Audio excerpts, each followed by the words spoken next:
was a little, we went out to dinner last night to friends' house.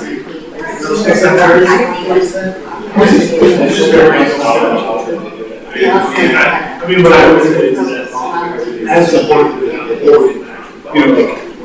my laptop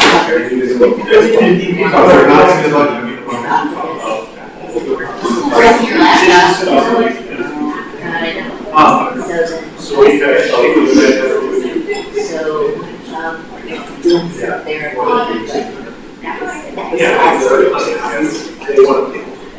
More helpful.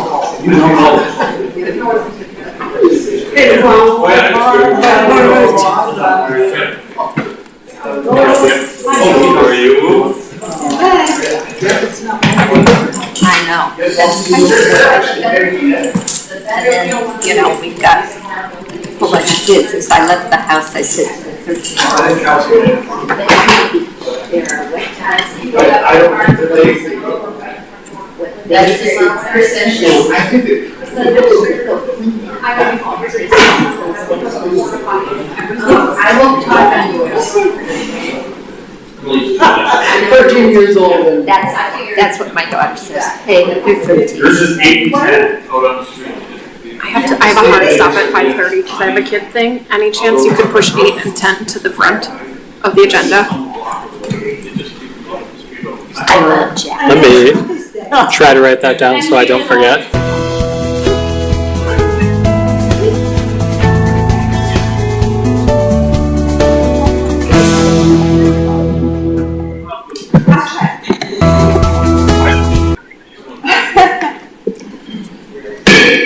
All right, it is 5 o'clock. I will call to order this meeting of the Finance and Personnel Committee. We will begin with calling the roll. Alder Feldy. present. Alder Flicky-Paneski. Alder Perella. Here. Mitchell is here and Alder Ackley is excused. Will you all please join me in the pledge? I pledge allegiance to the flag of the United States of America and to the republic for which it stands, one nation, under God, indivisible, with liberty and justice for all.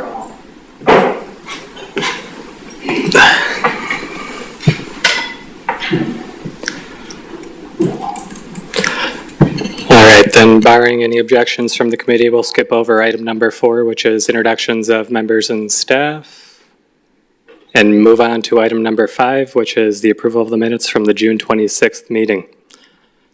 I move to approve. Second. We have a motion and a second on those minutes. Seeing no discussion, all in favor?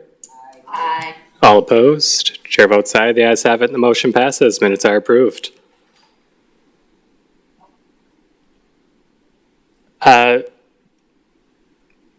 With that, we'll move on to item number 6 with a note that we will jump to 8 and 10 if we start pushing a little too close to 5:30, but we have some time now and I'll talk fast. Item number 6 is RO number 24 of 2324, submitting for information the proposed 2024 budget schedule and 2024 preliminary budget fiscal factors for guidance prior to departmental budget preparation.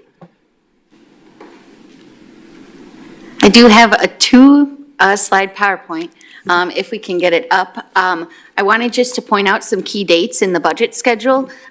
As we do not have an administrator right now, that is why the document is coming from me this year. But we will be having next Monday at the council meeting a year-to-date 2023 budget update brought to you by myself. And then we also will talk about some known factors that we will have for 2024's budget as well. August 15th is the deadline for department heads to get their budget submittals into myself. And the following week, on August 22nd, we will have a department head budget workshop where we will work through the different requests that have been brought to myself, I suppose, that ahead of bringing it to the committee of the whole, which will be on September 5th for a workshop. We also have a potential committee of the whole workshop scheduled for the week of September 11th. That's to be determined if needed, if we want to make sure that the discussion is spread out to maybe help with the amount of information that is coming to the committee. October 2nd, I do have it that the city administrator will submit the budget resolution. That is me being hopeful and optimistic that we will have somebody here.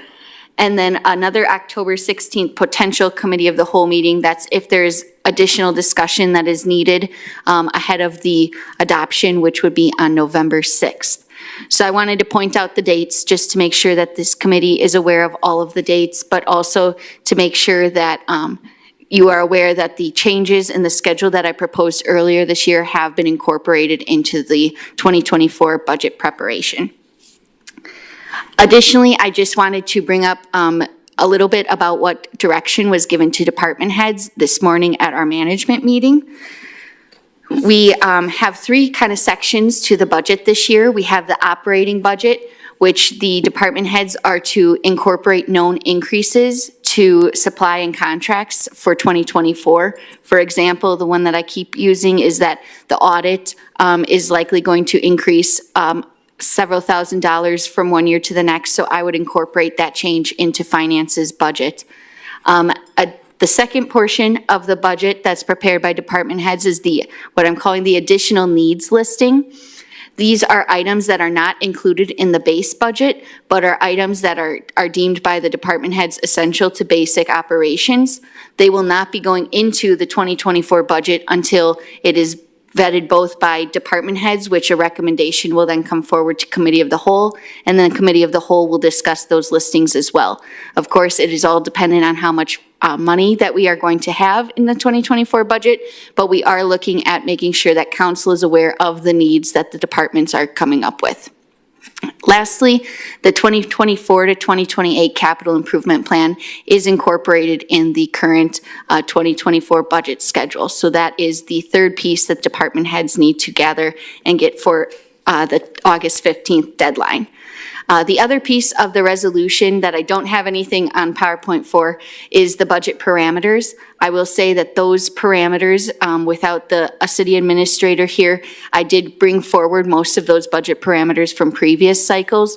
The big things that are included in there are that the city is remaining in the expenditure restraint program, which is additional funds that come from the state with the budget remaining at a certain amount of increase. And additionally, the equalized tax value, or tax rate, I should say, is limited to the amount of inflation for the year. So those are items that have always been in these budget parameters that I brought forward and will have as guiding principles for next year as well. I'm open to any questions, and I spoke a lot, so thank you for your attention. Questions or comments from the committee on the budget schedule or fiscal factors? Alder Perrella? Yes, so just two things. One is, if you please don't mind sharing the PowerPoint just the calendar in that format. And then the second slide, on the second slide, there is on the needs. Yeah. When do the department heads need to provide the additional need listings to you? Sure, so we have put an August 15th deadline on that. So they have about a month and a week to get those gathered. I will say that just because it's not on that initial listing that's turned in doesn't mean it cannot be added later, but that is the initial so that we kind of have a ballpark range of what we're looking at for requests.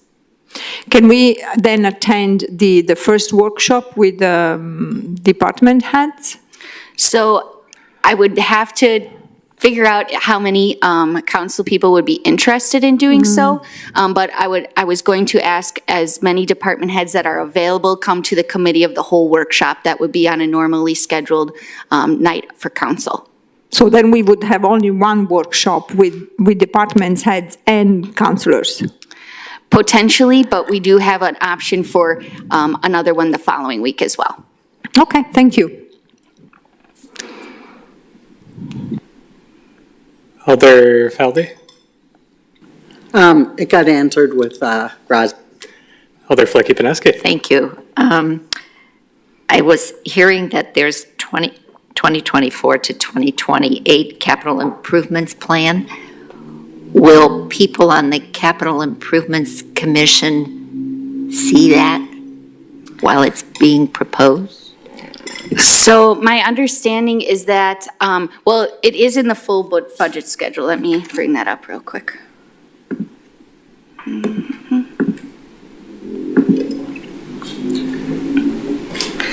So my understanding is that the capital improvement plan, when we did the schedule change, it will now only go to Planning Commission. If I'm misstating, that was the intention behind the budget schedule change, because it was an additional step in the process. So our ordinance requires it to go to City Planning Commission, but then to come to the full council as well. So it bypasses, so capital improvements bypasses the Capital Improvements Commission. My understanding is that the commission no longer exists after the change. If I can interject, I don't believe that the commission has been formally resolved yet, but when we passed the changes to the budget schedule that combined the budget and capital improvements process into one, that was one of the questions asked, and it sounded like that was going to be the functional outcome of the new process. Okay. Although the mayor's shaking his head, and I believe he's looking at me, so. And Chuck, jump in. So the Capital Improvements Commission it's there, but it's dormant because on with the council approving the new schedule, the capital improvements process will be in conjunction with everything else. So through the workshops, through the committee of the whole, that is when CPI will be coming to the council members as well. So you'll still get a kick at the can, and you'll get an overview of capital improvements. We're just not utilizing that committee anymore. Thank you. Go ahead. Does the Capital Improvements Commission includes people from the community, does it not? Yes, it includes two citizen appointments. Okay, so if those two citizens who have previously sat on the Capital Improvements Commission want to kick at the can, then they get to come where? To comment. I would suggest the committee of the whole workshop would be the best place, because it will be more of a dialogue rather than it just being more of a formal common council type setting. So I would suggest that the committee of the whole workshop would be a good place for that. Thank you. And I'll correct my statement. It is three. It is two citizen appointments and one plan commission representative. So it is 3 citizen members. Any other questions, comments from committee members? If not, Alder Hedman. Yeah. Oh, thank you, Chairman. In the past, is at any time are these budget requests going to be submitted or reviewed at a committee meeting before it goes to the workshop, so that the various, like Public Works, when we see their budget, we have a chance to look at it, so it's one more time that we get to see those numbers? Does that not happen anymore? That is correct. So the entire council will get a chance to hear from department heads from all of the departments rather than just the ones that are committee specific. So the intention with the change is so that the entire council is understanding and getting to hear from all of the departments on their needs rather than just specific council people to departments. And I understand that, but in the past, we did the very same thing, only it came from the committee that went to the committee of the whole. Therefore, the committee members responsible for that budget had a chance to look at it. They had a chance to look at it again, and I always thought that worked pretty good. I don't know why we want to eliminate a step where a committee doesn't get a chance to look at their department's budget beforehand. So the intention behind changing to the schedules was so that there could be more council input throughout the entire process. The understanding I I was under when discussing this with various council people was that they would like to hear from all the departments. So we are not doing the committees anymore. We are going to do a more interactive committee of the whole workshop where you get to hear from more departments all at once. I understand that, but I don't understand why it was taken out of the actual committee, because then actually you even get even a more thorough look at that budget process. I mean, I understand how everybody wants to get their hands on this. That's fine with me, and I'm willing to sit through that too. But at the same time, we get even one more chance to look at it. And yet we eliminate that because we don't even want the committees to look at the department's budget. That to me makes absolutely no sense whatsoever. So I'll jump in with some comments on this one. This is going to be the first year under the new schedule that we've put together. The big part about not doing the individual committee review and just going straight to the committee of the whole was, in the past, it seemed like by the time even the committees are seeing the proposals, it's the changes can still be made, but it's the finalized version.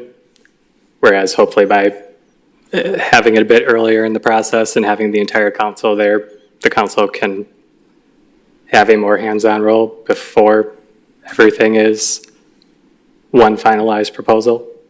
Yeah. But Okay. if it, Fine. I liked that aspect of it. I'm optimistic, but if it feels like it does not work out as well as it could have this year, we certainly have the opportunity to address that before we go through the budget cycle next year.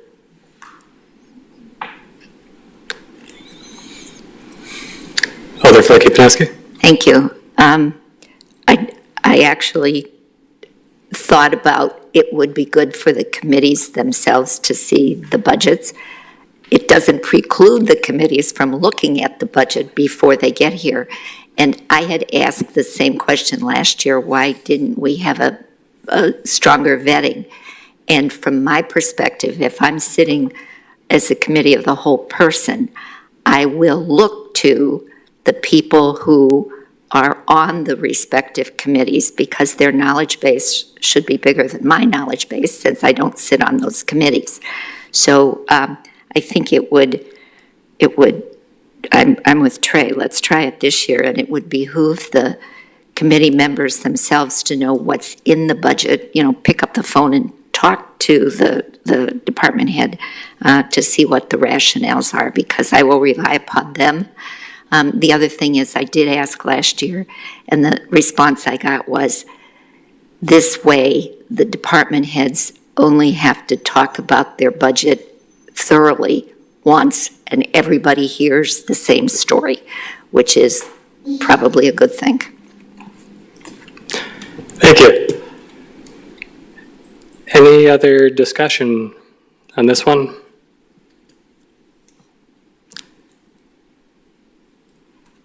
If not, I believe we would be looking for a motion to file. This one's informational only. So moved. Second. All right, we have a motion and a second, then seeing no further discussion, all in favor? Aye. All opposed? Chair votes aye, the ayes have it, and the motion passes. To be safe, and if there's no objection, we'll jump over item number 7 and come back and take up item number 8 first. And seeing no objection, item number 8 is resolution number 25 of 2324. A resolution to authorize establishing an appropriation in the 2023 budget for grant funds received under the National Council on Aging's Community Living's COVID-19 and Influenza Vaccine Uptake Initiative for older people or older adults and people with disabilities. Thank you. So yes, we received this grant earlier this year from the NCOA. I believe actually the first half of the payment has come through already. So essentially with Director Krieger's recommendation that we place most of the funds in contracted services for senior services, knowing that those funds will be dispersed mainly The number one line item for grant funds is actually going to be to Sheboygan County Public Health, as we're partnering with them and their nursing staff to administer the vaccines. And then also a large chunk of it will be spent on advertising the vaccine clinics and a few other things. Did I miss anything, Caitlin? Okay. Questions, comments from the committee? Alder Perrella? So the funds are all restricted to vaccine dissemination only, right? Yes, restricted to how they were proposed in the grant. Thank you. I will add, I want to say about $10,000 of the $51,000 was attributed to fund senior services staffing for the work that we're doing on this grant for scheduling and administration. So $10,000-ish will end up in the general fund. Any other discussion? Alder Flicky-Pineski? Thank you for applying for the grant. I'm glad we got it. All right, then seeing no other discussion on this one, we would be looking for a motion to approve. So moved. All right, we have a motion and a second. Seeing no further discussion, all in favor? Aye. All opposed? Chair votes aye. The ayes have it, and the motion passes.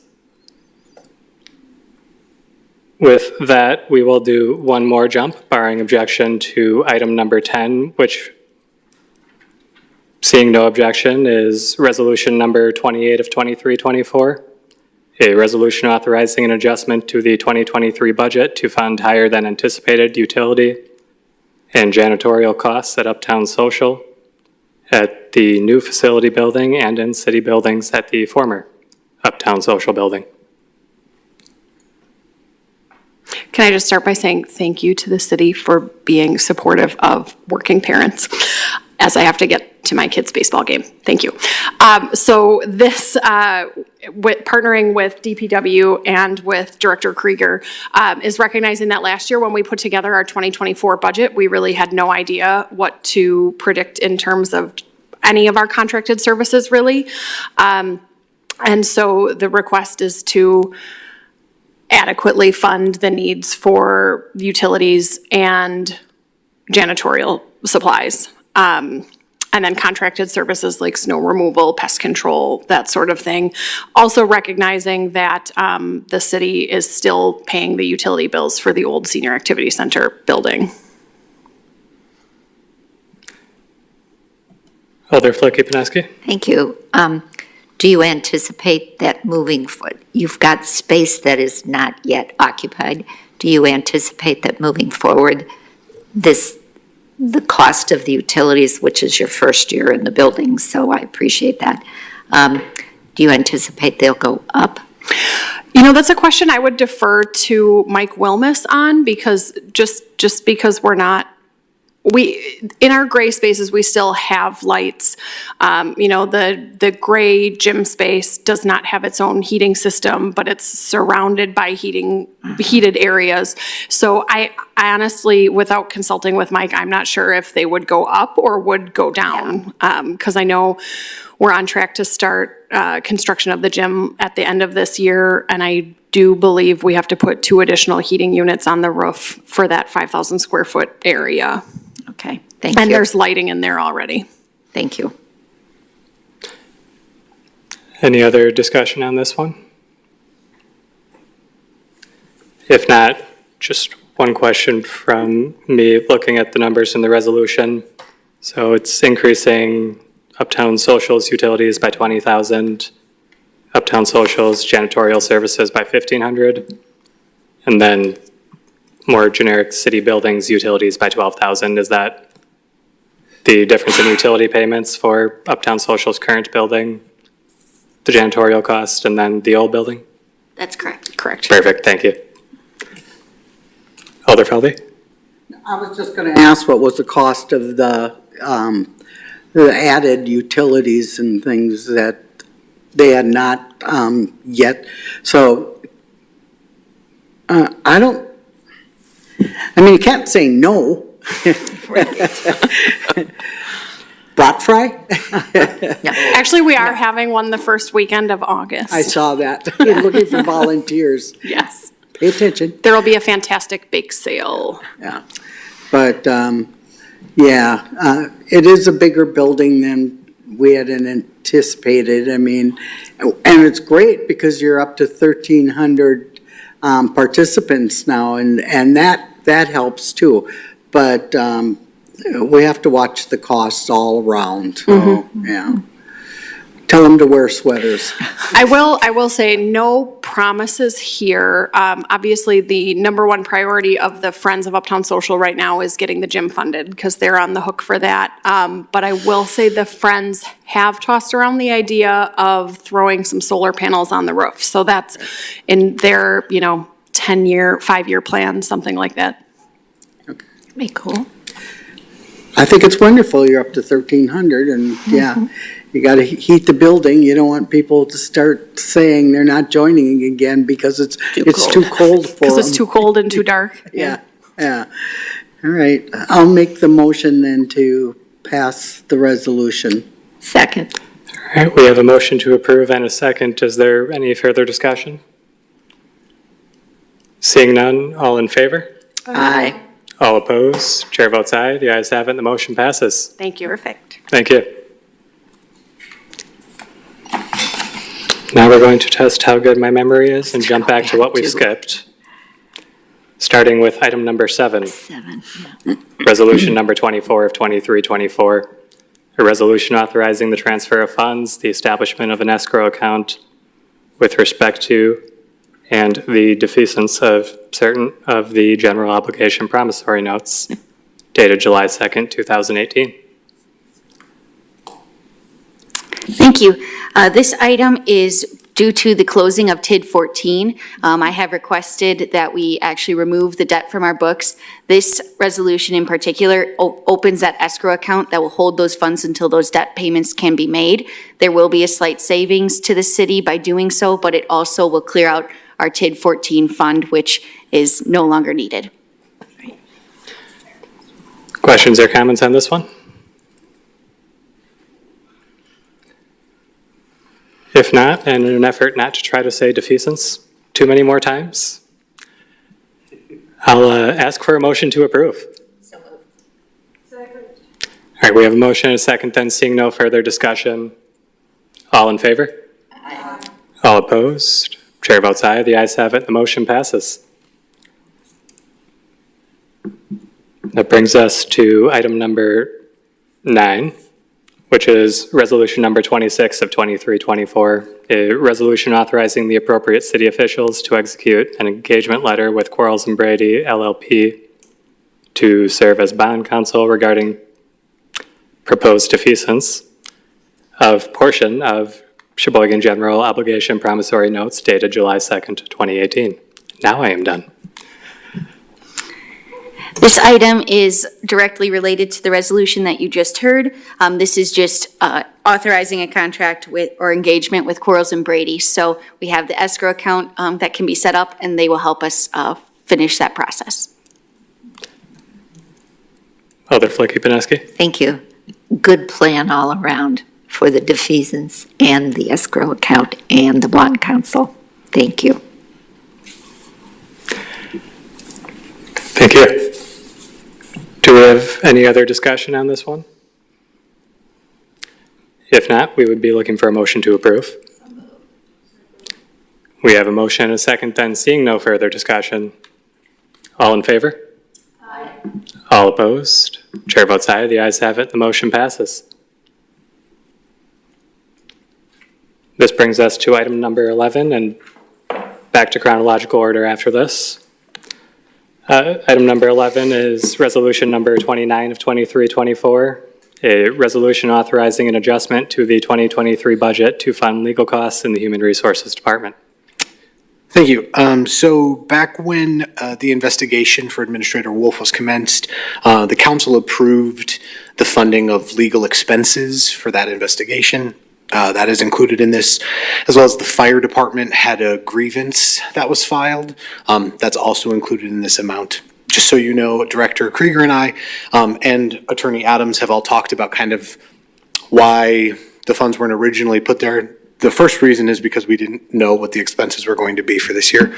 But also we needed to set more clear guidelines of when something comes out of HR legal fund versus coming out of the liability fund for the city attorney's office, or the city generally. So, obviously, Administrator Wolf's investigation is fully completed and we don't expect any more costs from there. The grievance, we expect a few more bills, but this transfer amount still leaves room of about $8,000 left, and I anticipate that the additional cost will be right around $5,000 for that grievance. I'm happy to answer any questions. Questions, comments from the committee? Alder Flicky-Paneski? Thank you. So moving forward, there was a piece in there about what comes out of a department and what comes out of general funds. No. So we just made it clear that for personnel investigations, those types of things, they will come out of the HR legal budget fund. until the point that an actual lawsuit is filed or a claim is filed with Department of Workforce Development, for example. And at that point, they will transfer over to either the liability fund or to the city attorney's office, depending on what the nature of the claim is. But for personnel investigations, which is what the portion of Administrator Wolf's costs are, it would have come out of the HR budget. But at the time, it wasn't in the HR budget. So we paid it, but if we don't transfer these funds over, it's going to look as though the HR budget is significantly over budget. Got it. Thank you. You're welcome. Alder Feldy? So am I to understand that the Wolf investigation is done? So the Wolf investigation is done. The Wolf lawsuit is obviously still ongoing, but those funds are coming out of not HR. Those funds are coming out of the liability fund, and we might have already reached the point, I'm not sure. But that's not what this is addressing at all. This is only addressing Von Briesen's investigation that was presented to council back in the fall of last year. Okay, I was ready to do a tap dance. No. I mean, you can still do a tap dance if you want to. But You don't want to see it. This is only related to the investigation. I'm happy to rule a moderate amount of dancing to be germane. Any other discussion on this one? Seeing none, we would be looking for a motion to approve. So moved. All right, we have a motion and a second, then seeing no discussion. All in favor? Aye. All opposed? Chair votes aye, the ayes have it, and the motion passes. That brings us to item number 12, which is resolution number 30 of 23-24. A resolution authorizing appropriate city officials to sign and execute a NASPO Value Point Purchasing Entity Addendum with U.S. Bank for purchasing card services. Thank you. This resolution is to change the city's credit card vendor. We would be utilizing the state's program. They go out to bid and get all of the different credit cards vendors to somewhat go through an RFP process. And U.S. Bank had won that contract this most recent time. We are looking to change to U.S. Bank because one will have a higher rebate from the program than we have had previously, but also they offer a free service software where it actually will allow us to import the transactions into Munis, our financial software. We can do it more on a real-time basis. Currently, we're doing it via journal entry about a month and a half to 2 months after a purchase is done. So this will give department heads or just people in general in the departments a better idea of where they are on their budget and making sure those transactions come in a timely manner. Alder Perella? But also we are obliged to use it, correct? I mean, we are obliged to use US Bank in this case because it's a state's, because the state uses it or not? I mean, have we looked into, if we are not obliged, have we also looked at other specifics of the offer of the US Bank as much as interest and APR and then so on? So the city never carries a balance on our credit cards, so we're not too concerned about the APR or interest rate. We pay the full balance off every month. But I will say that I had previously looked at both credit card vendors and also vendors that would at least take our data and pull it into Munis in a more reasonable and quick fashion. And this, I previously have used this contract, but also it has a standing with many communities that it is one of the most significant rebates as well in the industry. So we had the choice. Yes, we were not required to go with them, but the state has already vetted quite a few vendors for this purpose. Okay, thank you. Any other discussion from committee members? Alder Heidemann? Thank you, Chairman. How long is this commitment for? Is this a yearly renewal, or are we locked into 10 years, 5 years? I believe we can change at any time. It's not a commitment necessarily to a specific time frame, but if the state were to go out and get a different bid on somebody better, we could change with that state program change as well. Okay, thank you. Any other questions or comments on this one? If not, we would be looking for a motion to approve.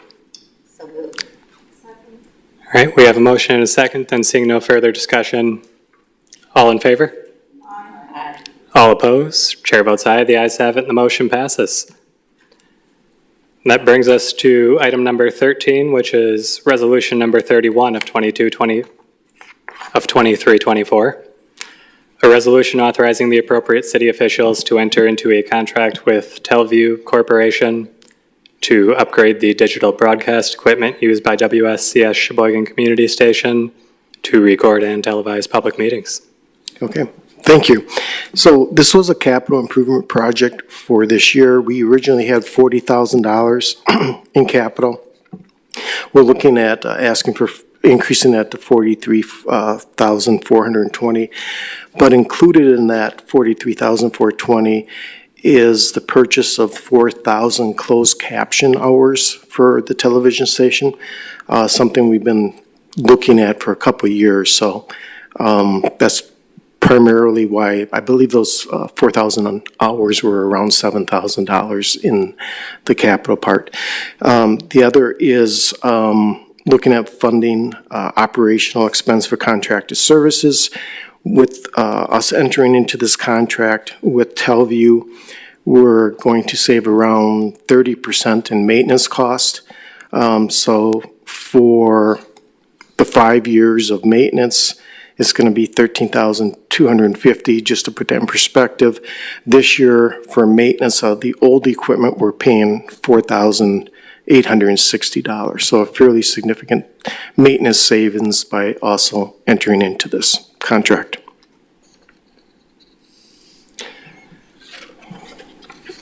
Alder Flicky-Paneski? Thank you. A little bit of clarification. The 43,420 is for the equipment proper, and it's 3,000-ish more than you had in capital improvements? Correct. But Okay. within that, we added the closed captioning, which we had not anticipated when we Previously. proposed the capital. Okay. And then the contracted services is for this same vendor to do all of our maintenance for how long? It basically will be 4 additional years. So we get 1 year of warranty with the new hardware, and then this will be for years 2, 3, 4, and 5. And it's 13 for years 2, 3, 4, and 5. Correct. Thank you. Any other discussion on this one? If not, we would be looking for a motion to approve. All right, we have a motion and a second, then seeing no further discussion. All in favor? Aye. All opposed? Chair votes aye, the ayes have it, the motion passes. Thank you.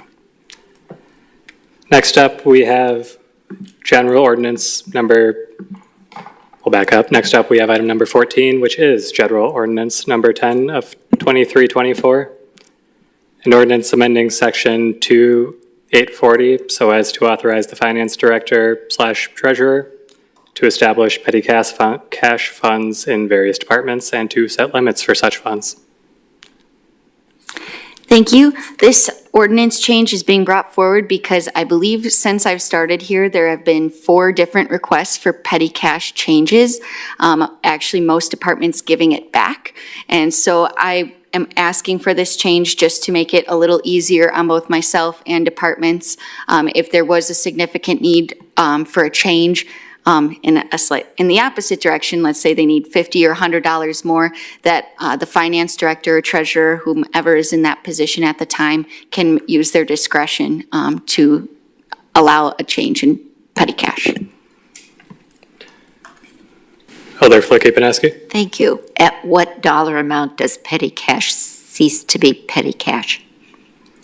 I would say petty cash is quite low for a value. Most employees here that are doing small purchases use their credit card anyways. So I think I say for sure when it comes to departments, under $100 would be my anticipation for what a petty cash could purchase. It might be a little higher for finance, but to be honest, it's very rarely used anyways. I think we just cashed in our finance receipts not too long ago, and I think there were 5 in a year and a half. Do we need petty, that's where I was going with this. Do we need petty cash at all? There are circumstances that it makes it much easier, I will say.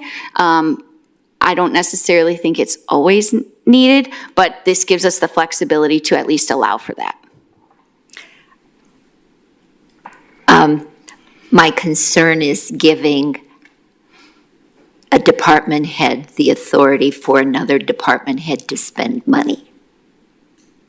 So I'd either rather do away with it or say it's at this level, or use your credit card. And nothing about you or the current department heads, but I just don't think that's a really good precedent. That's it. Thank you. Do we have any other discussion on this one? Otherwise, I'll just throw my 2 cents in quick. That was something that came to mind for me as well. I think with how small the amounts we're anticipating are,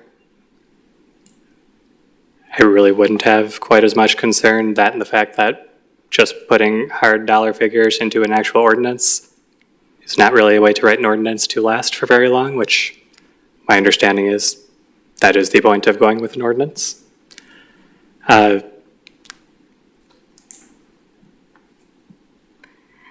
feel the committee could always request reports of some sort, whether it's quarterly or an annual report on how these funds are being used and if they're being utilized as well, if it's a concern of the committee. So at this time, I'm comfortable with supporting this. I will also add that the auditors do look at petty cash as one of their items on an annual basis typically as well. Alder Flicky-Paneski. So if we don't have any petty cash funds at all, we save money on our auditor report. I doubt it. See, I'll get there one way or another. I doubt Thank it. They'll find something else to look at. Do we have any other discussion on this one? If not, we would be looking for a motion to approve. We have motion to approve. Do we have a second? Seeing none, the chair will second. So we have a motion and a second, then seeing no further discussion. All in favor? All opposed? Chair votes aye. That leaves us in a deadlock.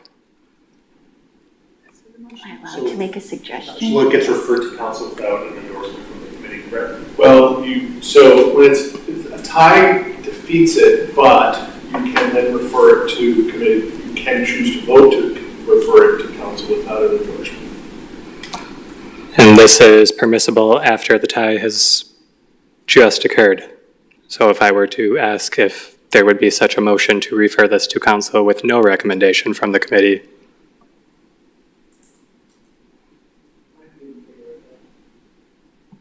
would you like to make such a motion? I'll make a motion to let the council make the decision on We have a motion to refer to council with no recommendation from the committee. Do we have a second? Second. We have a motion and a second to refer.